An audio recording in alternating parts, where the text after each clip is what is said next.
किसी फिल्म को हाइप देना है ना तो सबसे आसान रास्ता होता है ऑलरेडी एक ऐसी फिल्म पकड़ो जिसकी फॉलोइंग सॉलिड टाइप की हो और पब्लिक को यकीन दिला दो ये नई वाली फिल्म से ना उसका कुछ तो लेना देना है बॉस। सलार का जब से अनाउंसमेंट आया हर कोई इस फिल्म में क्या होगा कैसे होगा ये सब छोड़कर केजीएफ से इसका क्या लेना देना है यही सोचता आया है। और आज फाइनली जब फिल्म का ऑफिशियल टीजर बाहर निकला तो 99% लोग बुरी तरह धोखा खा गए हैं। सलार के टीजर में बहुत सारी गुड न्यूज छुपी हुई है, जैसे की ये पता चल गया कि फिल्म सिर्फ एक पार्ट में नहीं बल्कि 2 पार्ट्स में बनाई जाएगी। अभी तक ये सब कुछ सिर्फ रूमर्स पे चल रहा था, लेकिन आज टीजर में प्रशांत नील ने खुद इस पे कंफर्मेशन का ठप्पा मार दिया गुरु। दूसरी गुड न्यूज, टीजर में आपको सलार के यूनिवर्स के 2 बड़े-बड़े कैरेक्टर्स से मिलवाया गया। प्रभास की एंट्री तो एक्सपेक्टेड थी, उनके बिना ये टीजर पॉसिबल ही नहीं होता और क्या खतरनाक डायलॉग के साथ उनको इंट्रोड्यूस किया गया। एक बात तो पक्की है, आदि पुरुष अगर प्रभास के करियर की सबसे बड़ी गलती थी तो सलार उनके फ्यूचर का सबसे बड़ा कमबैक होने वाला है। बट टीजर का असली सरप्राइज तो कोई और ही निकला। पृथ्वीराज को इतनी जल्दी पब्लिक के सामने रखा जाएगा ये बॉम्ब किसी ने आते हुए नहीं देखा था। क्योंकि ध्यान देने वाली बात है, केजीएफ यूनिवर्स में दूसरा मेन कैरेक्टर अधीरा तक पहुंचते पहुंचते हमें 2 पार्ट्स लग गए थे, तब संजय दत्त के दर्शन कराए गए थे पब्लिक को। और तीसरी गुड न्यूज, टीजर से सलार की कहानी का सबसे बड़ा हिंट भी मिल गया भैया। बड़ा बड़ा लिखा है part 1 cease fire. Cease fire क्या है, सिंपल वर्ड्स में बोलूं 2 पार्टीज के बीच का एग्रीमेंट कि आपस में लड़ाई नहीं करेंगे। ये 2 पार्टीज कौन, जवाब टीजर ने खुद दिया। एक तरफ सलार प्रभास तो दूसरी तरफ डेंजरस पृथ्वीराज। अच्छा हाँ, शायद कुछ लोगों को पता नहीं होगा पृथ्वीराज सलार के विलन नहीं है, ये बात उन्होंने खुद बोली थी एक इंटरव्यू में। तो चांसेस बनते हैं कि सलार और अपने दूसरे मेन कैरेक्टर आपस में लड़ते लड़ते रियलाइज करेंगे कि दुश्मनी से दोस्ती बेहतर है। इसीलिए पार्ट 1 में होगा सीज फायर, लड़ाई लड़ाई माफ करो, साथ मिलकर रास्ते से मेन दुश्मन को साफ करो। अब ये मेन दुश्मन कौन है, यही सवाल सलार की दुनिया को सबसे इंटरेस्टिंग बनाता है, लेकिन इस टीजर को सबसे ज्यादा नुकसान भी पहुंचाने वाला है। क्योंकि इस सवाल के साथ ही सलार का कनेक्शन केजीएफ के साथ कहीं ना कहीं जुड़ा हुआ है, जिसको फिलहाल सलार के मेकर्स 100% छुपाने की कोशिश कर रहे हैं। डिसअपॉइंटेड, ये ओपिनियन सुन के ज्यादा चौंकिएगा मत, क्योंकि लोगों की एक्सपेक्टेशन सलार के साथ बहुत ज्यादा थी। बिकॉज केजीएफ ने जितना इस फिल्म को हाइप दिलाया उससे कई ज्यादा प्रेशर भी डाल दिया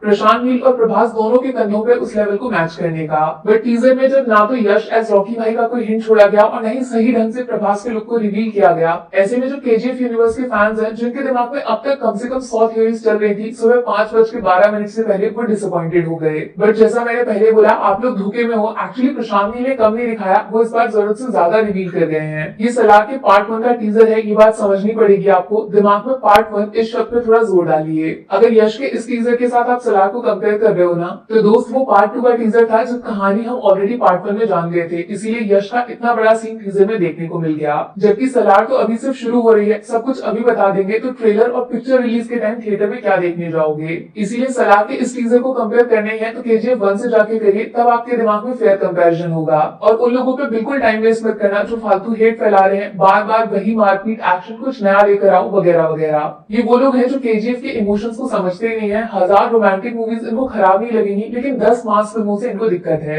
वो लोग जो ऑलरेडी केजीएफ जैसी मूवीज देखते हैं उन तक सलार का शोर आराम से पहुंच जाएगा, नो डाउट। लेकिन यहाँ पे मौका था फिल्म मेकर्स के पास यश का छोटा सा कैमियो या फिर उनकी आवाज डाल के इस टीजर को फेस्टिवल में बदलने का। लोग पागल होकर नाचते पूरे सोशल मीडिया पे और फिल्म का नाम उस न्यूट्रल ऑडियंस तक भी पहुंच जाता जिसने केजीएफ नहीं देखी इस यूनिवर्स शब्द का हल्ला सुन के। But opportunity missed. शायद मेकर्स का कोई दूसरा प्लान होगा, वो ट्रेलर तक के लिए वेट करना चाहते होंगे, उनका अपना रीजन है। अब बात करेंगे प्रभास के बारे में। सच बोलूं मुझे दिल से बुरा लग रहा है उनके लिए जिस तरह का रिस्पॉन्स मिल रहा है सलार के टीजर को। मुझसे पूछोगे तो ओरिजिनल प्रभास वाली वाइब्स थोड़ा थोड़ा फील होने लगी है। वो बाहुबली जिसका पूरा इंडिया फैन है वो नींद से जाग उठे हैं। एक्चुअली उनके कमबैक को सेलिब्रेट करने का मौका लेकर आई है सलार और फैंस कोई चांस नहीं छोड़ेंगे इस बात को याद दिलाने में। बट केजीएफ 2 से जो कंपैरिजन किया जाएगा इस छोटे से टीजर का, वो प्रभास के कमबैक को अनफेयर तरीके से डिस्ट्रॉय करने वाला है। सलार का टीजर एकदम इंटरनेशनल सिनेमा जैसी फीलिंग देता है। जबरदस्त मारधाड़ एक्शन प्लस दिमाग में बैठने वाला डायलॉग, फुल ऑफ वायलेंस और रवि बसरूम का बॉडी में खून वाइब्रेट करने वाला बीजीएम। प्रभास की सेकंड इनिंग शुरू करने के लिए इससे बेस्ट कॉम्बो कोई दूसरा नहीं हो सकता। अनडाउटेडली उनके स्टारडम का असली पावर अब दिखेगा थिएटर्स में। बट कहीं ना कहीं एक ऑनेस्ट थॉट ये भी है कि फेयर बोलो या फिर अनफेयर बोलो, एज सिनेमा लवर मेरा भी एक स्ट्रॉन्ग ओपिनियन है इस टीजर में यश का प्रेजेंस होना बहुत जरूरी था, तभी सलार को केजीएफ से ज्यादा बड़ा बनाया जा सकता था। बट सैडली मेकर्स ये चांस लूज कर गए। अब सब कुछ ट्रेलर पे डिपेंड करेगा बॉस। वहाँ प्रभास का कैरेक्टर अच्छे से भी डिटेल रिवील होगा और बोनस मिला तो रॉकी भाई का जिक्र भी जरूर होगा। और ये करना ही पड़ेगा, वरना जुरासिक पार्क हो या फिर दुनिया का कोई भी जंगल, राजा सिर्फ एक होता है और वो है शेर। शेर कौन? शाहरुख खान जो सितंबर में ऑलरेडी तैयार खड़े हैं विद जवान, उनसे पंगा लेना इतना आसान काम नहीं होगा।